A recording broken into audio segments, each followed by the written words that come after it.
hivavaka isika tompoko. Misaotra sy mideranao zahay ry Andriamanitra ray be fahasoavanao.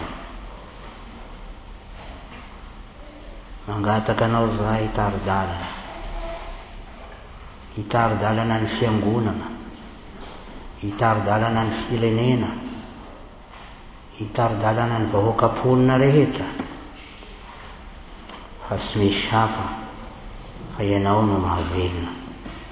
Ianao no miatoka ny fiainany tsirairay, na mahasapa an'izay ny olona na sy mahasapa an'izay ny olona, dia tahaka ny zazakely ihany zahay, zay tsy voatery mahasapa, zay karakarain'ny ray aman-dreny, zay ataon'ny ray aman-dreny ho azy, indrindra raha mbola mena vavakely izy, dia tsy hainy akory ny zavatra rehetra zay ataon'ny ray aman-dreny ho azy, mety takona aminy zavatra maro, kanefa tsy miandry ny hahatakarany zany ny ray aman-dreny fa mikarakara azy sy tapaka andro aman'alina. Maika moa fa ianao Andriamanitra, ianao no mikarakara anay, besaka amin'izay zavatra ataonao ny sy azonay, maizina aminay, mifanohitra amin'ny toe-panahy anananay zany. Vonjeo zahay tompo, mba tsy ho voagadra ny sy finoana zahay, mba tsy ho voagadra ny sy fahalalana fotsiny ihany zahay, fa hino zahay tompo, hanaiky, hanoa.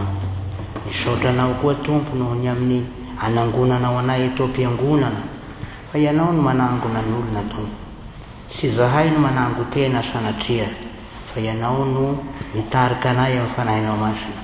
Ny olona tsirairay izay tonga eto dia tarihinao amin'ny fanahinao masina izy. Misaotranao zahay fa ianao no misabo, ianao no mikarakara, ianao no mamela heloka, ianao no manadio, ianao no mamelona anay. Indraindray zahay dia ilay panahy mieritreritra hoe mamely tena zahay, miatro tena zahay, kanefa tsy misy olona mamely tena na dia ray azy, tsy misy olona miatro tena zany na dia ray azy. Fa raha tany anefitra no nomenao mana ny olona, dia sy ny mana ihany no nomenao azy tany anefitra, fa ny fahavelomana manontolo, ny ainy manontolo dia natolotra ho azy tany anefitra koa. Ary mandraka kehitriny, iza moa ny sy atohanao tompo, iza ny sy velominao, iza ny sy karakarainao. Misaotranao manokana zahay tompo amin'ny azahoanay mihay ny teninao eto am-piangonana. Ny teninao no mahavelona, ny teninao no mahasalama, ny teninao no mampavitrika, ny teninao no manasitrana anay. Besaka ny fanahitraina ara-panahy, eny ara-tena koa azy amin'ny tenanay, kanefa ny teninao dia manafaka anay, mangina ny teninao, sy mba mitabataba izy, sy mba renay ny feony, kanefa miasa mangina ao anatin'ny fonay izy. Da io ny teny zay mbola ho renesinay amin'izao. Misaotranao zay ny amin'ny teny zay efa nyrenenay tamin'ny vakiteny masina teo, efa niraisina zany, efa ninoana zany, efa nataonao hiainanay andavanandro koa ny teny tompo. Sy teniniza zany fa teninao, ary amin'izao koa dia mbola ho renesina zany teninao zany. Meo fo mihaino zahay Andriamanitra, meo fo manaiky ny teninao zahay tompo, amin'ny anaran'i Jesosy zanakao. Amen. Androany araka nefa voalaza teo no alahady fahaserovana ny olona masina. Koa ny tenin'Andriamanitra zay anjara sika amin'izao, ankoatran'ireo zay efa vinaky tamin'sika teo tompoko, dia raha sika mahita zany arak'izay voasoratra ao amin'ny Lioka toko fahaenina, Lioka toko fahaenina, 2:20 ka hatramin'ny 2:20. Lioka toko fahaenina, 2:20 ka hatramin'ny 2:20. Rehefa iaraha mahita izany dia ho resika ny teny amin'ny anaran'i Jesosy. Ary Jesosy dia nanompo ny masony tamin'ny mpianany ka nanao hoe: sambatra ianareo malahelo, fa nareo ny fanjakan'Andriamanitra. Sambatra ianareo mitomany ankehitriny, fa iomehy ianareo. Sambatra ianareo raha halan'ny olona ka ariany sy arasiny, ary laviny toy ny zava-dratsy ny anaranareo noho ny amin'ny zanak'olona. mifalia ianareo amin'izany andro izany, ka mibita fa indro lehibe ny valim-potoanareo any an-danitra. Fa izany nataony razany tamin'ny mpaminany. Fa lozanareo zay manan-karena kosa, fa ifazonareo zay nahafapoanareo. Lozanareo zay voky ankehitriny, fa mbola honona ianareo. Lozanareo zay iomeh ankehitriny, fa mbola ho ory sy hitomany ianareo. Lozanareo raha milaza tsara anareo soanareo ny olona rehetra, fa izany no nataony razany tamin'ny mpaminany sandoka. Ry Ray Masonao, manamasinana amin'ny fahamarinana, fa ny teninao ny fahamarinana. Amen.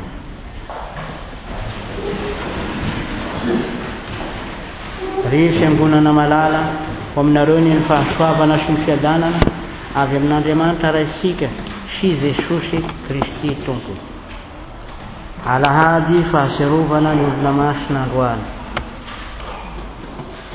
Amin'ny lafiny ilany dia karazany toho ny Pasaka ihany zany, satria ny Pasaka, ny filazantsarany Pasaka dia mahatonga olona marobe, mahatonga vahoaka marobe, mahatonga olon'Andriamanitra, mahatonga olona masina ny filazantsara. Ka dia zava-dehibe ny ananasika ny androandroany ity. Na dia zany aza dia mieritreritra isika hoe iza moa ny olona masina, ka iza ny olona sy masina. Izavy reo, misy olona sy masina avy atao am-piangonana, sa misy olona visivisy ihany masina atao am-piangonana. Fanontaniana zay mipetraka tokoa zany tompoko. Amin'ny ankapobeny dia zao no ilazany soratra masina azy raha mandray ny testamenta vaovao sika. Raha Paoly apôstôly no mamaly an'izany fanontaniana zany amin'ny Romanina toko voalohany dia ny olona masina dia izay voatokana amin'ny filazansaran'Andriamanitra. Zay ny olona masina. Ny hoe masina zany dia ilazana zay voatokana, zay voavaka, ka dia voatokana zany. Zany dia mampahasiaro asika ny batisa masina zay nanaovana batisa asika. Ny fanokanana amin'ny ahitasika azy amin'ny fiangonana dia misy vavaka sy fametrahan-tanana ary tenin'Andriamanitra miaraka amin'izay. Zay no niraisika tamin'ny batisa. Amin'ny batisa dia misy vavaka, misy fametrahan-tanana, misy tenin'Andriamanitra manendry azy. Ka dia tena fanokanana tokoa ny batisa, fanokanana olona ho amin'ny filazantsara ny batisa. Ka dia zay vita batisa rehetra dia atao hoe olona masina daholo, natokan'Andriamanitra, nalain'Andriamanitra ho an'ny tenany. Zay ny olona masina. Raha mbola tsy nisy ny teny hoe kristianina tamin'ny voalohany, fa tany Antiokia araka ny lazain'ny tantara no nanomboka ny fanononana ny sika mpiangona ho kristiana, dia misy anarana ny antsoina azy. Ny kristianina mpiangona dia nantsoina ho olona masina. Ny olona masina tany Antiokia, ny olona masina tany Ananina sy tany Ananina, koa isika dia olona masina tokoa noho ny amin'ny batisa tompoko.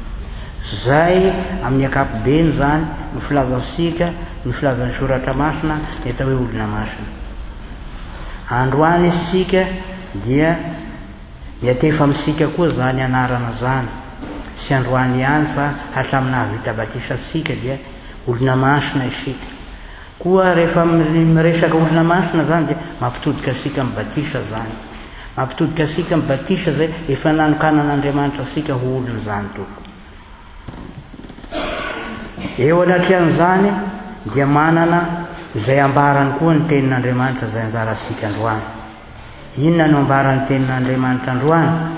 Ambarany androany fa Jesosy zany dia nisy olona marobe nanaraka azy. Zay ny voalazan'ny Matio toko 4. Olona maro nanaraka azy. Ary rehefa misy olona marobe tahaka an'izany dia ao no marary, malemy, sy afaka misangana. Ao ny marary, malazolazo egny ihany dia zara fa misangana. Ao ny farofy, ao ny manana clé mamoa, eto an-tany dia misy an'izany. Kanefa ao koa ny marary matanjaka tompoko. olo sy manao inona sy maninona fa dia mavitrika manao raharaha kanefa marary ihany koa. Marary satria mpanota. Ny ota zany dia aretina zany ao anaty an'Andriamanitra ka mila fahasitrana. Manaraka an' Jesosy daholo izy rehetra mba hositranan' Jesosy. Sitrana avokoa izy rehetra. Na inona karazana. Samy mitarainareo manana ny aretin'ireo. Kanefa sy ny olona ihany marary tokoa. Ambaran'ny soratra masina fa na dia ny tany koa aza dia marary. Marary koa ny tany. Resika ao amin'ny bokin'ny Genesisy fa mavesatra amin'ny tany zany hoe mivesatra ny mpanota zany. Indrindra rehefa mifandasa-drà ny mpanota, andasahany raha ity tany ity, dia mitaraina ny tany, voalazan'ny Genesisy zany. Mitaraina amin'Andriamanitra ny tany. Ny tany koa dia mba manana ny feony, manana ny fitaraina, ka dia marary mba amin'ny tany koa tompo. Eo anatry an'izany dia manaraka an' Jesosy isika, manaraka an' Jesosy ny olona zay tamin'ny fotoan'andro. Koa ny atao hoe olona masina arak'izay dia ny olona zay manaraka an' Jesosy eny ny olona masina. Ny olona zay mihaino an' Jesosy ny olona masina. Ny olona zay mihaino ny feon'i Jesosy, ny olona zay iresahan' Jesosy, manaradia an' Jesosy, zay ny olona masina. Sy misy olona zay manaraka an' Jesosy ka sy andre ny feony. Jesosy miteny, Jesosy mamela heloka, Jesosy manadio, Jesosy miresaka amintsika amin'ny fotoana samihafa. Jesosy zany dia manasitrana ny aretintsika izy, na ny aretina ara-tena na ny aretina ara-panahy. Sarovy fa araka ny soratra masina, Jesosy ilay mpanompon'Andriamanitra zay mitondra ny aretintsika, mivesatra ny fahorentsika. Zay no mahatonga sika ho sitrana amin'ny aretina samihafa zay mahazo. Manaraka an'izany dia fa nisy olona marobe nanaraka an' Jesosy. Rehefa avy eo dia nitodika Jesosy ka nahita ny mpianatra. Efa maro ihany ny mpianatra, sy ny 12 ihany ny mpianatra. Efa maro, ary koa isika zao dia anisany.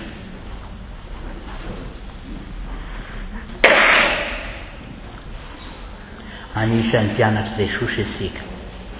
Anisan'ny itodian'i Jesosy isika. Atompony Jesosy ny masony ka mahita sika tsirairay izy. Eo anatry an'izany dia misy zavatra lazain'ny tompo. Ambaran'ny tompo ny fahasambarana maromaro. Sambatra ny toy izao, sambatra ny toy izao, sambatra ny toy izao. Anisan'ny mahavariana sika ny tenenan'i Jesosy hoe sambatra ny nona, sambatra ny malahelo, sambatra ny mitomany, sambatra ny enjehina, sambatra ny toy izao. Saika tsy dia mahasambatra avokoa araka ny fiheveransika zay lazain'i Jesosy ho mahasambatra. Koa ny sambatra zany araka ny lazan'i Jesosy azy eto dia sy fahasambarana mandalo zany tokoa. Sy fahasambarana mihelina zany, fahasambarana mitoetra zany, fahasambarana tsy manapetra zany, fahasambarana zay tena izy mendrika n'izany anarana zany hoe sambatra. Ka dia sokazy fahasambarana hafa zany. Iza ny sambatra ary? Ny sambatra aloha dia ny manaraka an' Jesosy. Ny sambatra dia mihaino an' Jesosy. Raha notaniana isika hoe iza moa ny mazava, ny ziro sa ny tenin'Andriamanitra, dia ilaza sika fa ny ziro ny mazava satria mamirapiratra. Fa ny tsy hita maso ny tena mazava. Fa ny tenin'Andriamanitra ny nampisy ny mazava rehetra. Ny tenin'Andriamanitra ny nampisy ny ziro sy ny masoandro. Koa dia ny tenin'Andriamanitra ny mazava. Koa dia zay zany no zava-dehibe tokoa. Inona ny mahasambatra? Mahasambatra ny zavatra maro isan-karazany, mahasambatra koa ny fananana samihafa zay tsy ary tononona. Kanefa maika mahasambatra mihay ny teny zay nampisy azy, dia ny tenin'Andriamanitra zany. Sambatra zay manaraka an' Jesosy, io ny olo sambatra. Fa mahagaga ihany ka mahavariana ny tenenan'i Jesosy azy eto. Mahavariana tokoa karaza-pahasambarana lazay. Ohatra fotsiny zany ny amin'ny atao hoe sambatra zay mitomany, ny ory sy mitomany, sambatra ve izy? Zany dia milaza fa ny fahasambarana lazaina eto zany, zay mahasambatra dia tsy toe-po zany. Azafady fa mampiasa teny vahiny sy sentiment zany tompoko. zay fa aoka ohatra zay nao fiainana zany toe-panahy zany asa zay raisika amin'Andriamanitra ny fahasambarana zay mahasambatra raha mahasambatra ny nona dia hafa tanteraka zany fahanoanana zany indraindray sika tiana hoe angamba fahanoanana ara-panahy zany sy tena izay loatra na hoe angamba fitomaniana ara-panahy zany tena mitomany ane raha mandray ny ohatra mikasiky ny fitomaniana isika dia raha misy mamely tia maina dia mety mampitomany zany raha ohatra ka maharary indrindra amin'ny ankizy kanefa raha misy kapoka ara-moraly kapoka ara-saina zany dia mety mitomany koa ny olona satria malahelo izy ny ranomaso dia rano fanahy izy ny olona mahalala azy taloha ny tena raha ratraina dia nandera fa ny fanahy kosa rehefa ratraina dia misoreka ny ranomaso miala taondra rano fanahy ny ranomaso izy misy olona tompoko amin'ity fiainana ity na inona mihatra aminy na mafy mihatra aminy na mangirifiry loatra ny mihatra aminy na sy zakan'olombelona ny mihatra aminy dia sy mihosina ny olona sasany misy olona sy mba mihosina mihitsy amin'ity fiainana ity mahagaga ane zany sy angano zany fa tena misy tompoko misy olona mahandro maharary ve sa inona ny ilazana azy ny olona tahaka an'ireny sy maro loatra ny olona tahaka an'ireny atao hoe olona matanjaka olona mahery zany manana hery anaty ka dia mendrika hoderaina ihany ny olona tahaka an'izany satria sy mba mikonaina sy mba mitaraina sy mba mitomany fa misy olona na dia matanjaka azy na dia mavisika be manao akory azy rehefa mahita fahorian'olona dia mitomany rehefa mahita fahatran'olona dia mitomany lasa dranomaso io zany dia asan'Andriamanitra io inona moa ny fitomaniana eo ampahitana ny fahatran'olona eo ampahitana ny fahorian'olona zao Andriamanitra dia malahelo rehefa misy olona ory na misy olona pahoriana na misy olona malahelo mitomany Andriamanitra kanefa ny ranomason'Andriamanitra dia zao mindrana ny masosika Andriamanitra ka rehefa mandrosa dranomasosika dia ny mason'Andriamanitra neno zany Andriamanitra mandrosaka ny ranomasony amin'ny alalan'ny masony zay mitomany noho ny fahoriany hafa ka dia tena asan'Andriamanitra zany toko na dia sy asa vadibainga aza dia zao tena asan'Andriamanitra tokoa ny olona zay mitomany noho ny fahorian'olona Andriamanitra ny manao tahaka an'izany fa ny olona zay mihomehy noho ny fahorian'olona mikakakaka me rehefa misy olona sahirana na mizany na malahelo dia zao asan'ny devoly zany sy mba asan'Andriamanitra zany fa asan'ny satana zany ka dia zay zany no ohatra anankiray hoe sambatra raha misy olona mitomany noho ny fahorian'olona sambatra raha misy olona mitomany noho ny fahasan'olona zay no resahanay toe sambatra satria toe-pon'Andriamanitra zany Andriamanitra ny toy zany tena asan'Andriamanitra zany mahasambatra ohatra anankiray koa zany fa sy ilaza ohatra firy loatra satria maromaro ihany izy sambatra ny nona na hoe sambatra ny malahelo zany dia sy hoe malahelo ory ampanahy na hoe ory ara toe-panahy fa malahelo zay sy mitasoroka akory na hoe mitanatakolaka na mitanondra sy zay ny malahelo hoe fa mahantra sy manana na inona izany dia tahaka n'ilay lehilahy anankiray zay lazain'i Jesosy ao amin'ny fanoharana tany elanelan'ny Jeriko sy Jerosalema nisy olona anankiray angamba mety manana ihany olona io matoa nalay panahy ny mpidaroka ny kapoka azy nanam-pananana izy nisy zavatra sarobidy tany am-paosiny tany na tany amin'ny entrany tany novonoin'ny olona izy nikapohiny saiky maty angamba inona zany fa ilay Lazarosy mahantra zay nisindroka ny filan'ny olona tao an-trano angamba olona tahaka an'izany izy io olona nikapohin'olona teny an-dalana angambany izy io nanam-pananana ka dia rehefa avy eo dia tonga nahantra nona mialika no nilelaka ny feriny hoy ny tenin'Andriamanitra ao amin'ny filazantsara ao angamba tahaka an'izany atao hoe sambatra ny nona izany ve dia mahasambatra zany mahasambatra ve ny tahaka an'izany? Tsy tena mahasambatra ny tahaka an'izany, fa ny tena mahasambatra dia zao toe-panahy izay mahasiaro fa tsy manana na inona na inona.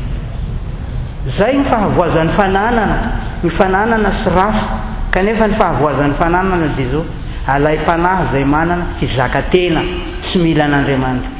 Zay ny fahavoazan'ny fananana zay.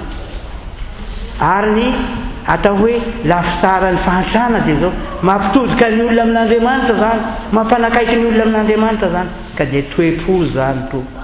Abrahama koa dia nanakarena kanefa nino izy.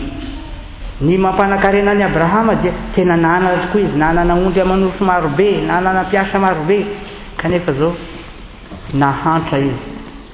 Tsy mba niheveriny tenany ho azy io, fa na dia nomeny olona fanomezana azy ny tenany ray andro hoe ino ny anjaranao, dia nanda Abrahama sao dia heverinareo fa ianareo no nampanankarena ahy izy, fa Andriamanitra no nanome harena ahy. Zany hoe mino izy fa Andriamanitra ny tompon'ny zavatra rehetra amin'ny fiaina, Andriamanitra ny tompon'ny tena, Andriamanitra ny tompon'ny fotoana, Andriamanitra ny tompon'ny izay ananana na kely zany na be zany tompoko. Ny olona tahaka an'izany dia atao hoe olona mahantra na dia manana azy. Ny fahantrana tahaka an'izany dia mampanakaiky an'Andriamanitra, mino an'Andriamanitra fa tompon'ny zavatra rehetra izay ananana. Zay no mahasambatra. Ny sambatra zany dia zay tompo. Sambatra dia ny fanarahana an'i Jesosy. Tadiditsika ilay rangahy anankiray izay nanatona an'i Jesosy nandohalika mba mahate ho tiany zany olona mandohalika eo anatrehan'i Jesosy zany. Ianao ve sy mba te handohalika eo anatrehan'i Jesosy? Hoy izy hoe mpampianatra hoe inona nataoko handovako fiainana mandrakizay? Sy mba handova trano ny nangatahany, sy mba handova inon'inona fa fiainana mandrakizay ny tiany holova. Hoy Jesosy, fantatrao ny didy, dia ny tonono ny didy. Dia hoy Jesosy avy eo, diso zavatra ray lohanao, amidio ny fanananao rehetra ka omeo ny malahelo, na nzombo na terizy, na lazo miaraka amin'ny vava, satria nanam-pananana be. Tsy zakan'izany zany, tsy zakan'izany fa alay-panahy hanana fizakantena zay manana, sy raso azy ny fananana, kanefa alay-panahy ny olona zay manana na inona hanana fizakantena. Enina ny tena azy dia atao ny tena hoe fananany tena. Ny tenako dia ny masoko dia ny tenako manontolo fananako zany, ka io zany tena fakapanahy be amin'sika tompo. Zay ka ny mahasambatra eto dia lazaina fa ny fanarahana an'i Jesosy. Jesosy indrindra no ilay nona, Jesosy no ilay tsy manana na inona na dia tompony zavatra rehetra azy. Jesosy no ilay malahelo, Jesosy no ilay mitomany, Jesosy no ilay tenen'ny rasy. Zay nahatonga azy voahomy tamin'ny hazo fijaliana. Jesosy io, ny fiainan'i Jesosy io atrehisika eto. Raha manaraka an'i Jesosy ary, raha mihaino an'i Jesosy ary, raha manaiky zay lazainy ary, zay no mahasambatra. Kanefa tsy mandeha ho azy zany. Samy hafa ny hoe tenitenenina sy ny hoe fiainana. Moramora ny teny kanefa tsy moramora ny miaina ny zavatra tenenina tompoko.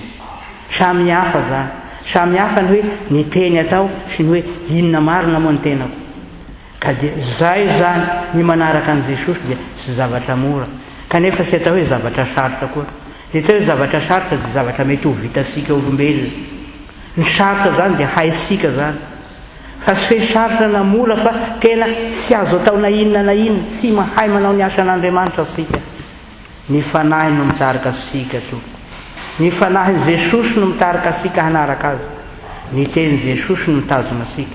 Tsy manana tanana ihazonana an'Andriamanitra sika tahaka ny tanan'i Jakoba zay nihazona an'Andriamanitra.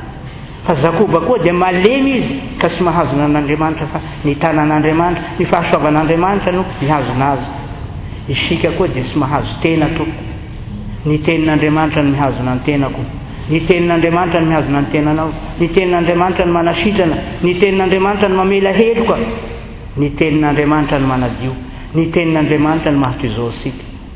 Na inona azo atao ihany ny miseho toizao ny tenako, fa tandremo tompoko fa Andriamanitra no mahatoizao sika. Jesosy no mila arahina amin'ny zavatra rehetra. Mila manaraka an'i Jesosy, mpianatra ny olona rehetra eo anatrehan'izay. Tsy misy zay tena efa mahay zany, sisy zany. Ny mahay dia mitovy amin'i Jesosy, ka iza moa no mitovy amin'i Jesosy tompoko? Eto am-pamaranana dia lazaina fa misy loza lazain'i Jesosy. misy loza vitsivitsy lazain'i Jesosy. Loza anareo mpanan-karena fa efa nahazo izay nahafapo anareo ianareo izy. Amin'izay dia ambara fa tsy ratsy ny harena, tsy ratsy ho azy ny harena. Fa Abrahama koa dia nanan-karena ho isika teo.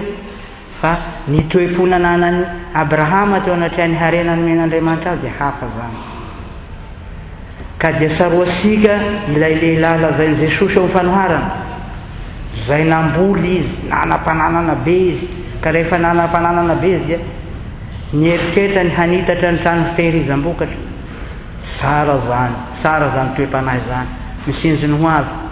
Kanefa rehefa nanam-pananana izy dia niteny tamin'ny tenany izy hoe: ry fanahiko, misakafoana anao, misotroa ianao, mivokisa ianao, fa manana fananana be voatahiry mandritra ny taona marobe any ianao e. Inona ny mampanahy ianao? Hoy Andriamanitra tao amin'ny fanoharana: adala ianao.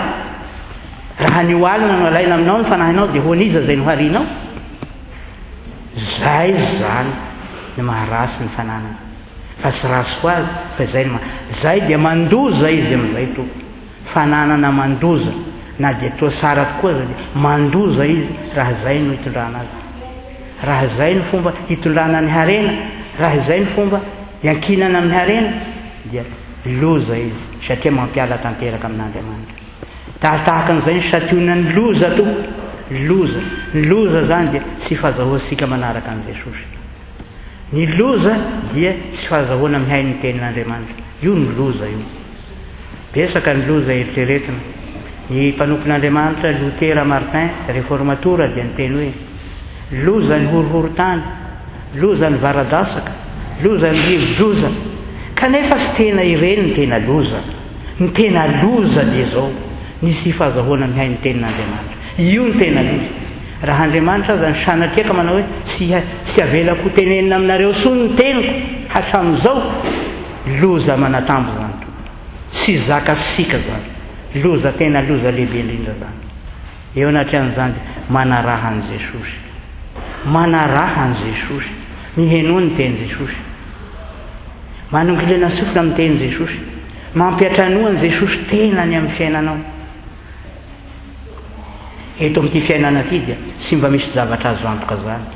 Na ny tenanao aza tsy azo antoka anie, na ny fanahiko tsy azo antoka anie, na ny hevitro tsy azo antoka zany tompoko. Tokana ny zavatra azo antoka manaraha an'i Jesosy. Mandrosoa. Indraindray dia manao hoe: aleoko mihemitra ka. Aleoko mihemitra. Tsy mba misy olona mahazo tombontsoa amin'ny fihemorana afa-tsy ny devoly. Ny devoly ihany mahazo tombony amin'ny fihemorany olona. Fa ny fihemorana dia zava-doza zany. Ka ny zava-dehibe dia mandroso. Aleo mandroso, na dia toa tsy misy na inona aza sapantena. Aleo mandroso fa ny mandroso dia misy zavatra ao. Ny eo alohasika dia Jesosy, zay ny zavatra to. Voninahitra ny eo an'Andriamanitra ray sanaka ary fanahy maso. Zay hatramin'ny taloha indrindra ka ho mandrakizay. Raisy ny fitahiana.